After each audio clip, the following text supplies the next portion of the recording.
Du skal nu starte med at slå maske op.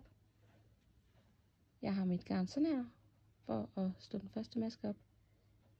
Så laver jeg et hul sådan her, tager fingrene igennem og trækker op i garnet her. Så har jeg den første maske, som jeg sætter på pinden og strammer til. Så spreder jeg garnet, tager mine fingre ind igennem her, holder garnet sådan her. Nu skal jeg slå de resterende antal masker op. Så jeg går ned og op og tilbage igen. Så har jeg 2 masker på pinden. Nedunder, op og garnet igennem. 3 masker, nedunder, op, ned, op og igennem. Og sådan fortsætter.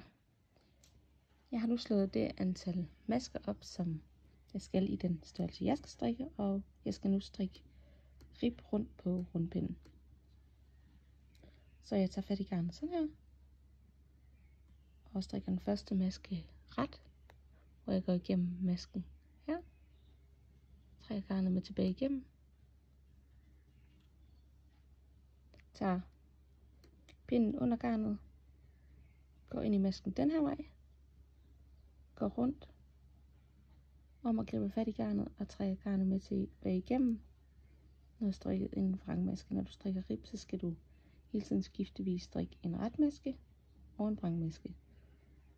Så nu tager jeg garnet igennem her igen og strikker en ret maske, griber fat om garnet, trækker garnet med tilbage igennem.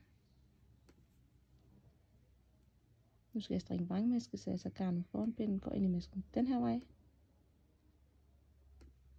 går om bagved, griber fat i garnet herom, trækker garnet med tilbage igennem. Og sådan fortsætter jeg. Jeg er nu nået til omgangsstarten, og jeg er nået dertil, hvor jeg skal skifte til en ny farve. Det jeg gør, det er, at jeg tager den nye farve, og så begynder jeg faktisk bare at strikke med den.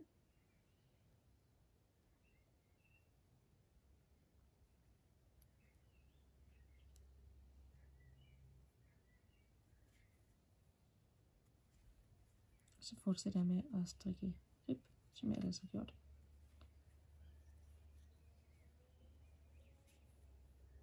Når jeg så når lidt længere, så vil jeg binde de 2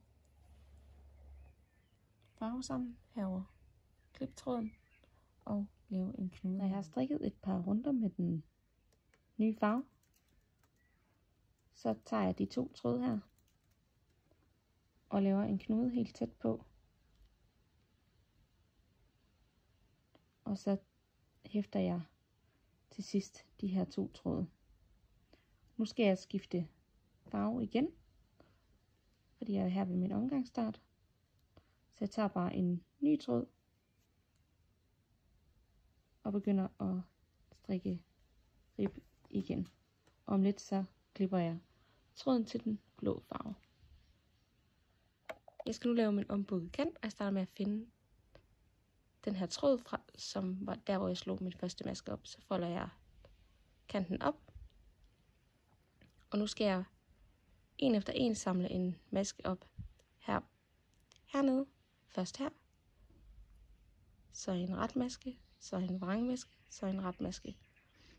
Og det jeg lige skal være opmærksom på, det er, at når jeg følger den, at man hele tiden holder øje med, at jeg ikke får det forskudt, så jeg ikke strikker den her maske sammen med den maske herover, fordi så vil det hele blive skævt sådan her.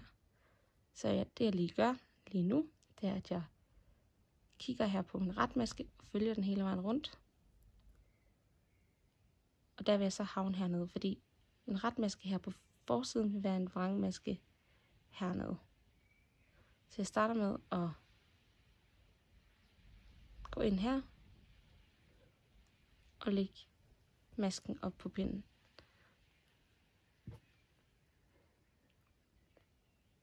Så skal jeg lige sørge for, at jeg strikker min rigtige tråd, for der er mange tråde her på farveskiftet.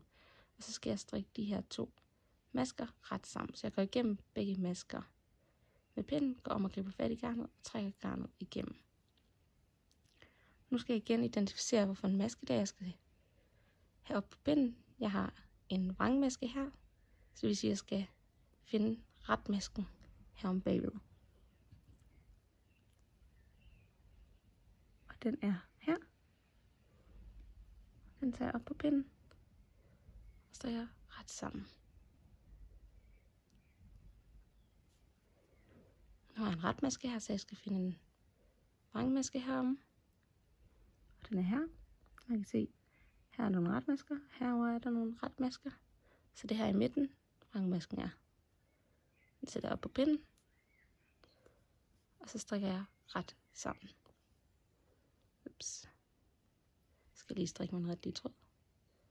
Sådan der. Og så fortsætter jeg med hele tiden at holde øje med, at jeg får strikket det lige sammen.